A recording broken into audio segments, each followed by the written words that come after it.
সোহরাওয়ার্দী উদ্যানে চলছে ঘুড়ি উৎসব। এ নিয়ে আরো জানাতে সোহরাওয়ার্দী উদ্যান থেকে যুক্ত হচ্ছেন আমাদের সহকর্মী রিশাদ হুদা। রিশাদ, ঘুড়ি উৎসবে কি কি আয়োজন রয়েছে এবং দর্শনার্থীদের সমাগম কেমন দেখছেন?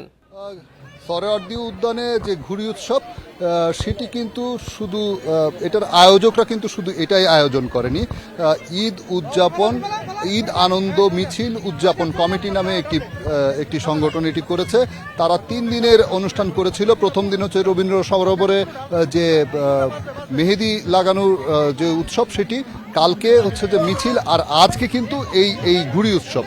এই ঘুড়ি উৎসবে প্রায় আপনারা যদি দেখেন এখানে প্রচুর মানুষ এসেছে, প্রায় 150-200 বেশি মানুষ এসেছে এবং এখানে শিশু কিশোর যারা আছে এবং যারা বিশেষ করে ঘুড়ি নিয়মিত উড়িয়ে থাকে তারা কিন্তু এখানে বর্তমানে এখানে এসে আনন্দ করছে। আমরা যদি একটু আকাশের দিকে তাকাই, স্টে সেফের ডাবল লেয়ার প্রোটেকশনই পিরিয়ডের হেভি ফ্লোর দিনগুলোতে আমাকে রাখে নিরাপদে। Stay safe. এখন কি অবস্থা ঠিক জানি না। এই সোহরাওয়ার্দী উদ্যানের যে আকাশ, নীল আকাশ, সেই নীল আকাশের পরপরই আমরা দেখছি প্রচুর চিল আছে এবং এই চিলের নিচে নিচে কিন্তু ঘুড়িগুলো উঠছে। আমরা এখন যতদূর দেখতে পাচ্ছি খোলা চোখে প্রায় 20টি ঘুড়ি সোহরাওয়ার্দী উদ্যানের যে আকাশ, সেই আকাশে কিন্তু এখন উঠছে। এছাড়াও কিন্তু আরও 20-25টি ঘুড়ি এখনো গ্রাউন্ডে আছে। খুব নান্দনিক একটি দৃশ্য আমরা দেখতে পাচ্ছি। নীল আকাশ, তারপর প্রায় শত চিল, প্রায় 100 বেশি চিল এখানে আমরা দেখতে পাচ্ছি।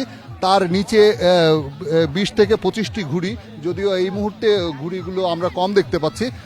তো এটি অসাধারণ একটা নান্দনিক পরিবেশের সৃষ্টি করেছে এখানে। আমরা কিন্তু ঘুড়ি যারা উড়ায় তাদের সাথে কথা বলেছি।